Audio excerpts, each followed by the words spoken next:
मगर ये मूडी जो है फिर भी रुकता नहीं है ना, रुकता नहीं है। साइप्रस पहुंचने पर उनका जोरदार स्वागत किया गया, आप देख सकते हैं तस्वीरें। और साइप्रस के राष्ट्रपति वहां पर खुद पहुंचे हुए हैं, निकोस क्रिस्टोडालिडेस। टर्की का प्रॉब्लम है साइप्रस के पास, उसमें यह है कि ये जो साइप्रस टर्की के जो रिलेशंस हैं हमेशा मुश्किल में रहे हैं।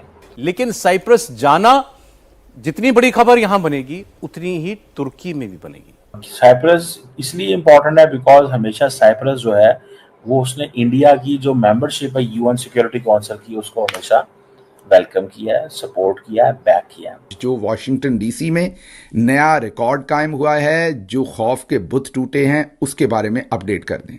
आपको पता है कि आज कॉल दे रखी थी एहतजाज की, क्योंकि फील्ड मार्शल साहब जो हैं वो अमेरिका आए हुए हैं। बतौर प्रधानमंत्री बीते 2 दशकों में पहला दौरा है साइप्रस का किसी प्रधानमंत्री या किसी भारतीय प्रधानमंत्री का। तेहरान के करीब शहरान ऑयल डिपो पर इस्राइली हमला, ईरानी हुकाम इसकी तस्दीक करता है। बल्कि यहाँ तक बात की जा रही है कि पाकिस्तान को चाहिए कि वो एक तरह से इस वक्त जो झगड़ा चल रहा है इजराइल और ईरान का, उसको अपने लिए भी एक तरह का रेड फ्लैग ही समझे। भारत के वज़ीर-ए-आज़म नरेंद्र मोदी 3 दिन के ट्रिप के ऊपर जो है वो 2-3 इम्पोर्टेंट मुल्कों में निकले हैं और कहा यह जा रहा है कि शायद नरेंद्र मोदी ये समझते हैं कि G7 में जो इनको इनविटेशन मिला है ये उनकी कामयाब डिप्लोमेसी, उनकी कांस्टेंट रेलेवेंस की वजह से मिला।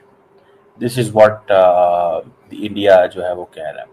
And other than that Narendra Modi साहब जो है वो क्रोशिया जा रहे हैं और साइप्रस जा रहे हैं। ये ऑब्वियसली बड़ी सिग्निफिकेंट पोजीशंस हैं यहाँ पे साइप्रस और उसकी वजह ये है कि कहा जा रहा है कि मोदी साहब बहुत जल्द साइप्रस में पहुँच जाएंगे। और मैं आपको जिन लोगों को नहीं पता बताता चलूँ कि जो साइप्रस है इंडिया के लिए बड़ा मैटर करता है। साइप्रस इंडिया के लिए बड़ा मैटर करता है। वो कैसे? मोदी साहब साइप्रस पहुंच रहे हैं 20 साल के बाद कोई Indian leader, last time Atal Bihari Vajpayee Cyprus गए थे, ठीक है जी। और इससे पहले कहा जाता है कि जवाहरलाल नेहरू जो हैं वो गए थे। और उस वक़्त की जो जवाहरलाल नेहरू ने भी जो एक ओल्ड कनेक्शन है वो बिल्ड किया, particularly non aligned movement NAM का जो कनेक्शन है वो बिल्ड किया था। और साइप्रस की जो लीडरशिप है वो भी इंडिया आती जाती रही है माजी के अंदर में भी।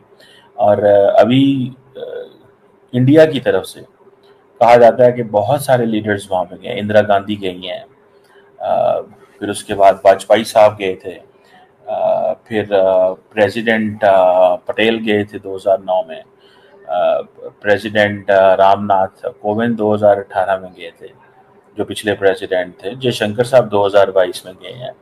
तो ये बड़ा इम्पोर्टेंट है साइप्रस उनके लिए।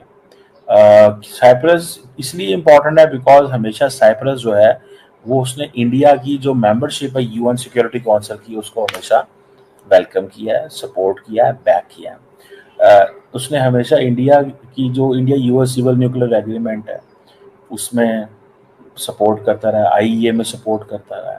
So Cyprus is a country which has been helping and promoting India a lot. Indian leadership का साइप्रस जाना इस मौके पे is significant. ताल्लुकात को जो है वो रिवाइव करना चाहते हैं और इसमें टर्किश रेफरेंस भी इम्पोर्टेंट है, ये भी ज़हन में रखिएगा। जो टर्की का प्रॉब्लम है साइप्रस के पास, उसमें यह है कि ये जो साइप्रस टर्की के जो रिलेशंस हैं हमेशा मुश्किल में रहे हैं। कहा जाता है कि ये टर्की जो है उसने 1974 में जो हमला किया था साइप्रस पे, उसके बाद ये आइलैंड जो है ये डिवाइड हो गया था। यहाँ पर ये बात जरूर की जा रही है कि कई पाकिस्तानी जो हैं, यानी पाकिस्तानी कह लीजिए कि जो एनालिस्ट हैं, जो एक्सपर्ट्स हैं, जो मीडिया के लोग हैं और दूसरे लोग, उनको कहना ये कि जी इजराइल जो है वो असल में ईरान के ऊपर अटैक जो कर रहा है वो इसलिए कि पाकिस्तान की तरह जो है वो न्यूक्लियर पावर ना बन जाए। जी हाँ, पाकिस्तान के पास न्यूक्लियर वेपन्स हैं, ये सभी जानते हैं, लेकिन अब कहा यह जा रहा है कि इजराइल ईरान को नहीं चाहता कि ईरान के पास भी न्यूक्लियर वेपन्स हो, बल्कि यहाँ तक बात की जा रही है कि पाकिस्तान को चाहिए कि वो एक तरह से इस वक्त जो झगड़ा चल रहा है इजराइल और ईरान का, उसको अपने लिए भी एक तरह का रेड फ्लैग ही समझे। जी हाँ, कहा यही जा रहा है कि जिस तरह से ईरान के ऊपर अटैक किया जा रहा है उसका मकसद यही है कि अगर पाकिस्तान ने होश के नाखुन ना लिए और पाकिस्तान ने ईरान का साथ ना दिया और इजराइल को यहाँ से ना भगा दिया, तो फिर जी उसके आगे होगा ये कि फिर पाकिस्तान की बारी आएगी। और कोई भी कंट्री ये नहीं चाहती है कि पाकिस्तान के पास या किसी भी इस्लामिक स्टेट के पास न्यूक्लियर वेपन हो। अब ये बात जो लोग कर रहे हैं वो शायद इस तरफ नहीं सोच रहे कि पाकिस्तान ने जब न्यूक्लियर वेपन बनाए थे तो उससे पहले न्यूक्लियर पावर बना था भारत, और भारत के बाद पाकिस्तान की बारी आई थी, और पाकिस्तान ने भी उन्हीं दिनों में, कुछ ही दिनों में पाकिस्तान ने भी न्यूक्लियर वेपन बना लिए थे। लेकिन पाकिस्तान भी बगैर अमेरिका के आशीर्वाद के, बगैर अमेरिका की मर्जी के ना तो न्यूक्लियर वेपन बना सकता था और ना ही इस वक्त भी कुछ कर सकता है।